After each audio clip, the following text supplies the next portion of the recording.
अवधूत चिंतन श्री गुरुदेव दत्त श्री स्वामी समर्थ। आजच्या व्हिडिओमध्ये सर्व स्वामी भक्तांचे स्वागत आहे। शिक्षण पूर्ण झाल्यानंतर नोकरी ही प्रत्येकाला हवीच असते।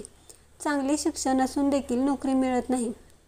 नोकरी असेल परंतु प्रमोशन होत नसेल तर मी आज या व्हिडिओत ज्या सेवा सांगणार आहे त्या तुम्हाला करायच्या आहेत। तुम्हाला नोकरी पाहिजे पण तुम्ही प्रयत्न करत नसाल तर तुम्हाला जॉब मिळणार नाही। परंतु नोकरीसाठी तसेच गव्हर्नमेंट जॉबसाठी चांगला अभ्यास केला पाहिजे। अभ्यास न करता प्रयत्न न करता कोणीच नोकरी देऊ शकत नाही। पण तुम्ही मनापासून नोकरी मिळवण्यासाठी प्रयत्न करत असाल परंतु त्यामध्ये तुम्हाला यश मिळत नसेल तर हा व्हिडिओ नक्की पहा। जॉब मिळवण्यासाठी तुम्हाला गुरुचरित्राचा संकल्पयुक्त पारायण करायचं आहे। गुरुचरित्राचा संकल्प करून पारायण केलं तर तुम्हाला नॉनव्हेज पूर्णपणे म्हणजे संकल्प पूर्ण होईपर्यंत बंद करायचा आहे। किंवा तुम्ही दररोज गुरुचरित्राचे पठण करू शकता। जोपर्यंत जॉब मिळत नाही तोपर्यंत हे पठण करायचे आहे।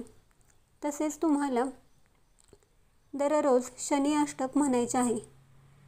5 शनिवार 5 लवंगांची माळ हनुमानाच्या गळ्यात जी वेळ ठरवली असेल त्याच वेळेला 5 शनिवार 5 लवंगांची माळ घालायची आहे। यामुळे देखील तुम्हाला लवकर जॉब मिळेल।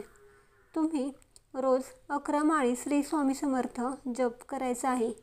तुम्हाला गुरुचरित्र पारायण करायला वेळ मिळत नसेल जमत नसेल तर तुम्ही गुरुचरित्र अध्यायातील 14वा अध्याय रोज वाचावा आणि तुमचे प्रयत्न चालू ठेवावेत। तुमच्या प्रयत्नांना नक्कीच यश मिळेल आणि तुम्हाला मनासारखी नोकरी देखील मिळेल। तुम्ही या सेवा करून मनासारखी नोकरी मिळवू शकता। तसेच प्रमोशन झाले नसेल तर ते देखील तुम्हाला प्रमोशन देखील लवकरात लवकर मिळेल। तुम्हाला ही माहिती कशी वाटली कमेंट्स करून नक्की सांगा। व्हिडिओ आवडला असेल तर लाईक करा, शेअर करा आणि असेच धार्मिक व्हिडिओ बघण्यासाठी आपल्या नित्यभक्ती या चॅनलला सबस्क्राईब करा।